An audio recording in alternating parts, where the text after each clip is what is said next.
Hello guys, welcome back to our channel Life Reviewed. My name is Deb and we have a new episode of Asimov's Foundation series streaming right now on Apple TV called Barbarians at the Gate. And things are beginning to warm up. Finally, it seems we are going to get some action, hopefully in the next episode. I have to say one thing before we begin. The visuals in this episode are absolutely breathtaking. As the episode starts, again, we see a lot of interactions between the three Emperor clones, but something's different this time. The new brother Dawn is not behaving correctly. We saw this right from the start when he was a baby in the last episode, and he started crying when brother Darkness was being taken away to be deep fried. Here we see him doing small things differently, like using his left hands when all the other clones use their right hand. At every step, it seems he is not in sync with the other clones, and the others can clearly see that, especially Brother Day. From Brother Day's words, he seems to resent it a bit, even if he doesn't say anything directly to Brother Dawn's face. I think Dawn is going to do stupid things for love. As soon as I saw he is interested in the gardener, I remembered in the book, the one and only, the original Emperor Cleon was shot dead by a gardener. So I don't think this is going to end well for our latest Cleon clone. We also see divisions are growing between the three rulers, and Brother Day seems to be losing it. He screamed a mathematician to death, literally, for not being able to decode Sheldon's plan or to prove it wrong.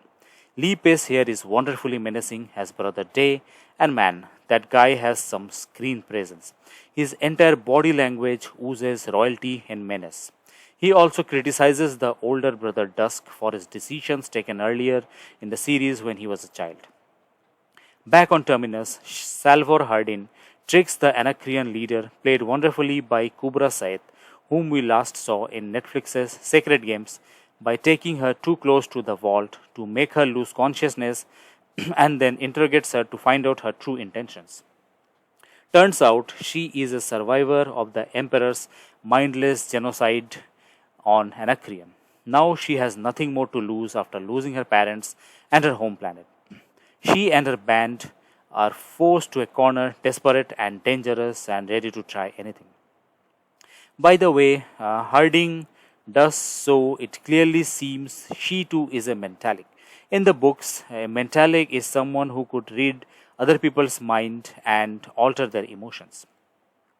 She has a vision where she sees Trantor's Imperial Library and the boy who she keeps having visions about. I think the boy in the vision is Rage, because we see the knife which is Rage's trademark in the books. And also apart from that, his awesome mustache, which I am really sorry not to have been, that they did not include it in this series. I think what she sees is being projected by the vault, which has been programmed by Harry Sheldon to somehow do so. We will see if my predictions come true in the future episodes. Earlier we saw Gale having some telepathic abilities, but here we clearly see that Hardin is more sensitive and has been since her childhood. She intuitively senses the right things, and which again reminds me of Wanda Sheldon from the books. She was the daughter of Rach and the granddaughter of Harry Sheldon, and here we see some of her characteristics being distributed between the other characters in the series to keep things simple for the viewer and for the coming episodes as well. In the end of this episode, we see Gail Dornick floating in space as her pod is being rescued by an unknown spaceship.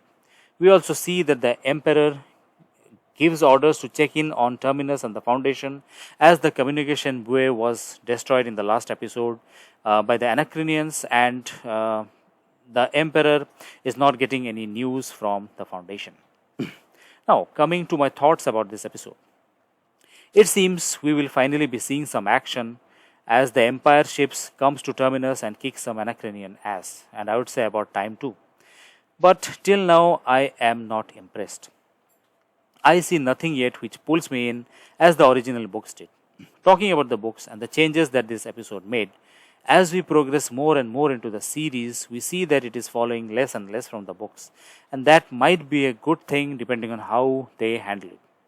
Which of course will happen. They cannot literally follow the story from the books. But as I said earlier, the adaptation has nothing on par with the books. At least not yet. Maybe that will change in the coming episodes. We will see. It still does loosely follow the plot, like Salvor Hardin being an outsider and people not paying any attention to what he had to say in the books. He had to seize power in the book, and maybe that's what we will see here in the next episode too. But in the series, she is already the mayor, unlike in the books. Anacreon was not a planet born by the Emperor, and the ambassador to Terminus from Anacreon was not some barbarian like we see here. In the books, they were after nuclear power. But here, it seems that they are after something entirely different. Here, the Emperor is still disturbed by Harry Sheldon and his predictions. In the book, Foundation and Terminus were completely ignored and forgotten by the Empire until much later in the series. At least I'm thankful that they did not bring Harry or Rach on Terminus, which was as it was in the books. We don't know what happened to Harry after he was stabbed, or what happened to Rage, as we do not see him in this on Terminus.